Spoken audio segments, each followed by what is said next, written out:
Hey horror fans, welcome back to Room 237 with yet another random review. Well, after I watched Underwater, I was just looking through Hulu and Netflix, and I've seen this film on Netflix for a while, never got around to watching it, but I'm seeing a lot of people talk about it, especially on Facebook horror fan pages. It has got a lot of good reviews, it has a 93 on Rotten Tomatoes. I like home invasion films, so I thought I'd check it out. And that is 2016's Hush. Which, now, you don't hear me say this often, but this is a Blumhouse film that I enjoyed. You will rarely hear me say this, but it's a Blumhouse film that I really enjoyed. Could be one of Blumhouse's best films, next to The Invisible Man. I would only say Get Out, only because this is more my type of film. But yes, it is one of Blumhouse's good films. It's one of its great films. And I think part of that is because it is directed and edited by Mike Flanagan, who also directed Gerald's Game, one of the best Stephen King adaptations in many years. Doctor Sleep, very surprising film. Really like Doctor Sleep. The Haunting of Hill House for Netflix. Very competent director. Very. He also directed Oculus, which I started. I should probably finish it. Before I Wake, which I've heard of, haven't seen. Ouija or Origin of Evil, don't give a fuck to see that. Because I hated the first Ouija. And it stars John Gallagher Jr., who was in Underwater, which I just reviewed. He was the male lead in The Belko Experiment, which I really enjoyed. Michael Trucco and Kate Siegel, who was also in The Haunting of Hill House. Which, is she related to Jason Segel? No. But she is, okay, she's also married to Mike Flanagan. She also co-wrote this. Now, thing about this film is, and actually I want to see if this was a Blumhouse film, the one I'm thinking of. Because if you follow my channel, you know I'm not a fan of Blumhouse. In fact, every time I see this, I call it the stamp of death. But the more films I see, the more I think it's just their paranormal films. Their supernatural ones. But I want to see if this one film I'm thinking of, 2016, I think is when.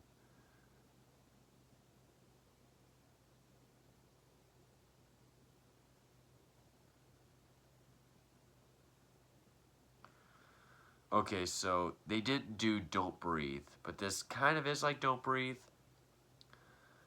in the sense that, okay, where Don't Breathe was a home invasion where the victim is blind, incredible sense of hearing, and can fight. This is a home invasion film where the victim is deaf. And despite what you see, this plain white mask is really only in the first few minutes that the killer is in. But he's played by John Gallagher Jr., who is an actor I'm actually really getting into. I liked him as a lead in Belko Experiment. I liked him in Underwater, what little he had to do, and with the script he was given. I liked him as the psycho serial killer in this. So I do like John Gallagher Jr. And the plot is this woman named Maddie She lost her hearing to a form of meningitis when she was 13. She's now a novelist, lives way out in the woods by herself. She's friends with one of her neighbors who always comes over. And one night, while she's cleaning up from dinner, her neighbor friend is at the door, bloody, begging to come in, but she can't hear. And this guy in a white mask comes up behind her, and it's the kitchen glass door, and he just stabs her a bunch of times. And that's when he realizes that she is deaf. He even comes in the house. I'm going to say spoilers here, but I really enjoyed this film. I can't really say it's super original because there's only so many ways you can do home invasion. But I would say the idea of it happening to a deaf person, which hasn't really been done before, at least not from what I can recall, it's on the original level as, say, Don't Breathe. But even then, it is derivative. I liked all the performances. It had, the perfect Hitchcockian amount of suspense, very suspenseful, intense scenes. And just for a Blumhouse film, I would probably say this has got to be in my top 5 favorite Blumhouse films. Like I said before, the more I see, the more I think it's just their supernatural films that they need to stop. And I know I sound like shit. I'm tired, I'm stuffy, fucking allergies. I'm trying not to do that as much. But, so it really is this cat and mouse game of this guy who, he's not really trying to get in the house. He's basically playing with her from the outside. And her trying to find ways to get help or get out, even though she can't hear. And very, very, very well directed by Mike Flanagan. So, all that said, do I recommend it? Absolutely. It's on Netflix. Go check it out. But getting into it, she writes on the window, won't tell, didn't see face, boyfriend coming. We get the idea she has an ex-boyfriend that keeps calling her, but she keeps, she doesn't want to talk to him. He reads that, and then just to change the game, he takes his mask off.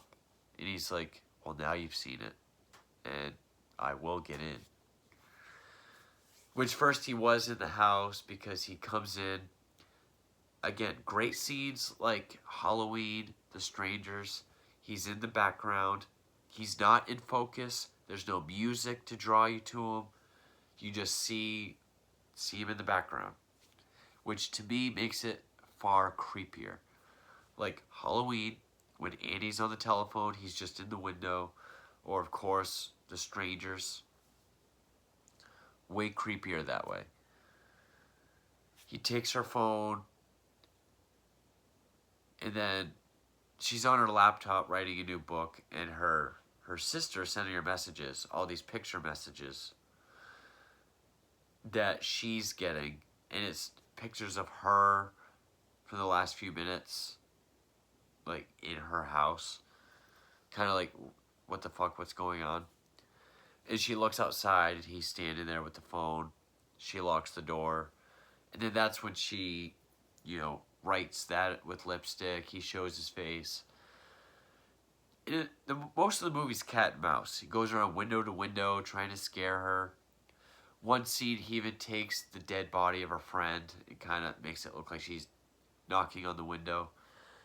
And I'll say John Gallagher Jr., he's doing a lot of kind of psycho acting. But when he does get to talk and do stuff, he does do very well. The movie also does a lot of foreshadowing. Like when we first see her friend show up, she puts her phone in her back pocket. We see that shot again.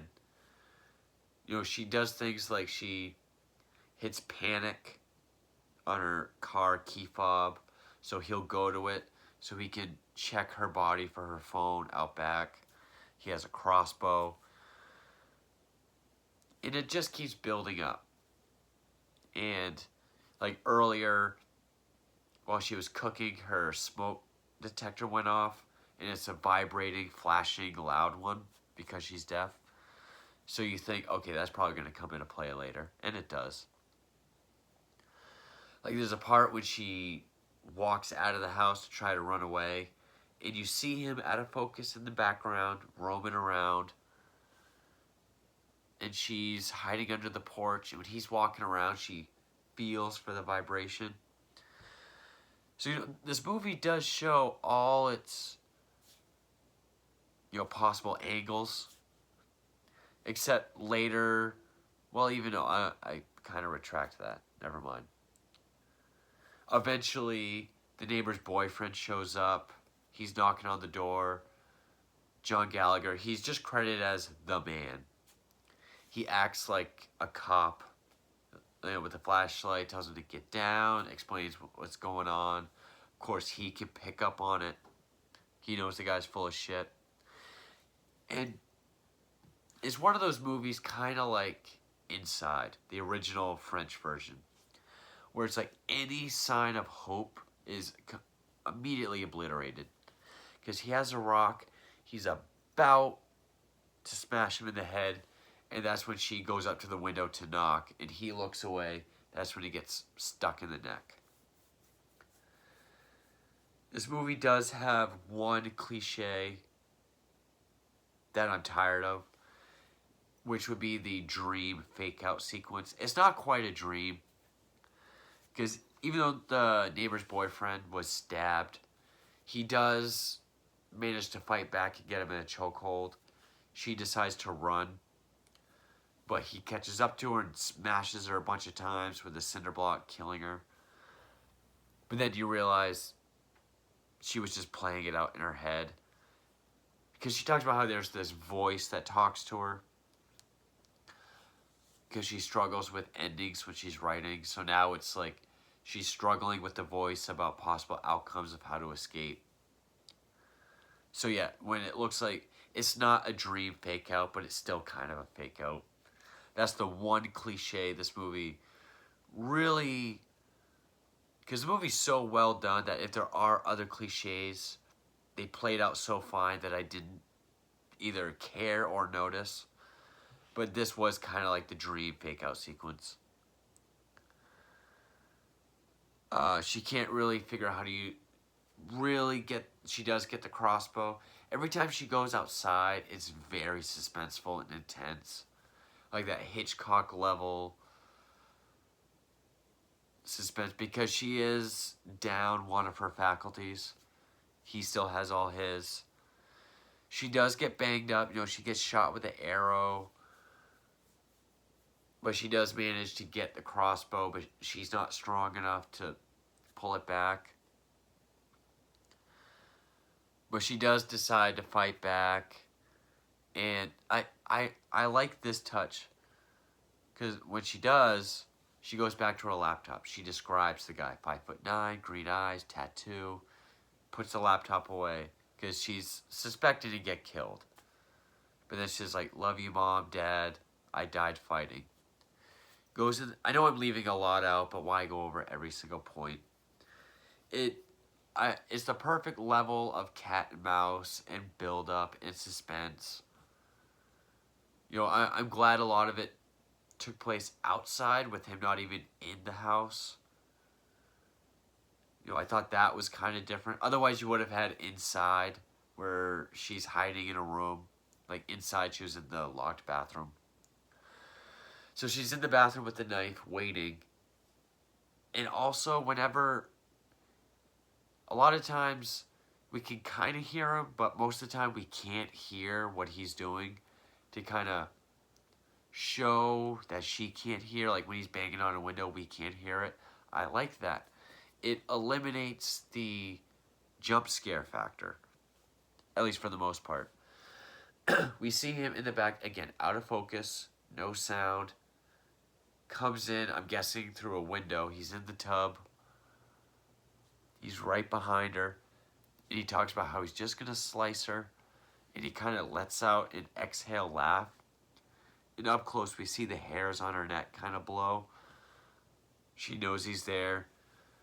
And I like this action shot where he goes to cut her, but she turns. So it's like his knife goes over her.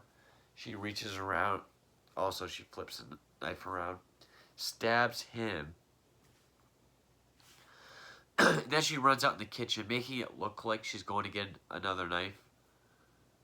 Because she's also losing vision. She's losing blood. She's very weak. Because there was a part where she, after she shot him, she did eventually shoot him with the crossbow. She runs inside, drops the arrow, goes to grab it. He shuts her hand in the door and stomps on her hand. So her hand's like this sort of fucked up looking. Decent effect. So we think she's going for another knife. It's just like, you just stabbed him with one. He dropped his. But when he comes out, she has this wasp and hornet killer. Gets him in the eyes. Eventually uses the flashing, beeping smoke detector to distract him. Eventually he's on top of her, strangling her. She gets him in the throat with a corkscrew. Which, yeah, I think this burning is CGI. I hate CGI, but when it's done like that, it's not that bad. I know I have subscribers who, if it's CGI to any percentage, it sucks, it's bad, can't deal with it. To each their own. I hate CGI unless it's used to enhance practical effects.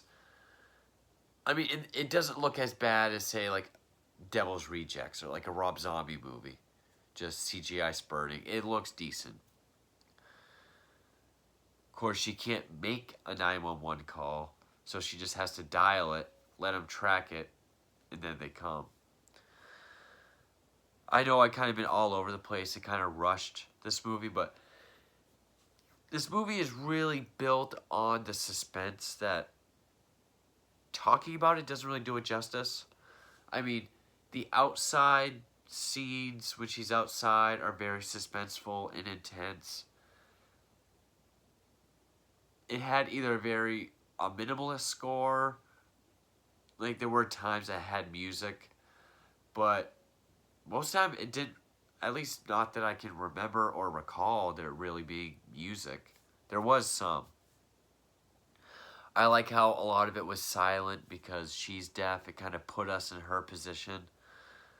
So that made it more relatable and more intense and scarier. Great pace, didn't waste its time getting started. It didn't linger. It didn't have too many, like, conveniences, I guess. I mean, yeah, when he's making her dead friend bang on the window, it's like, how did he know she was in that room? But I thought John Gallagher did a good job at playing this killer. They did make him a serial killer because on his crossbow he has these tally marks for his victims. He has 13. I do like the scene where he's pretending to be the cop when the neighbor's boyfriend shows up. You really root for Kate Siegel's character. You really feel for her. Especially when she decides to fight back, decides to kill him. It does take care of a lot of stuff, you know, like how she feels for vibrations. That's how she could tell what's going on. I just thought it was more smartly written than a lot of... It wasn't like You're Next, where it's just another home invasion film. It did make it its own. It was super intense, very suspenseful, even for a Blumhouse film.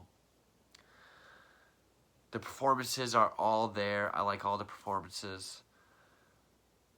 I really enjoyed this movie. I really did. Definitely recommend it. I feel like there's more I want to say, but I'm pretty tired. But yeah, definitely enjoyed this. I've seen countless home invasion films, but all the good ones, you know, Inside, I'll even say The Collector, this one, they all have little things that make them their own, and they run with it, and they do a good. Don't Breathe, that's one I'll say as well. Even though that one was a lot like The Collector, but without the booby traps. You know, the fact that it's a home invasion movie, she is deaf, but they make it work. It never felt exaggerated or convenient, at least not to me. I like the look of the killer with that white mask and the snow hat, but the fact that he took it off to show her his face, to show he doesn't care and he wants to get in a killer. It helped establish the level of psycho this guy was, made him more of a threat. I just liked everything about this movie, so all I can end it with is Blumhouse. You got me again with a really great film. I'll say, and Mike Flanagan is making me want to see make me want to finish Oculus. Because I watched it as like a time waster and I didn't finish it. I was doing other things. But Mike Flanagan, great director.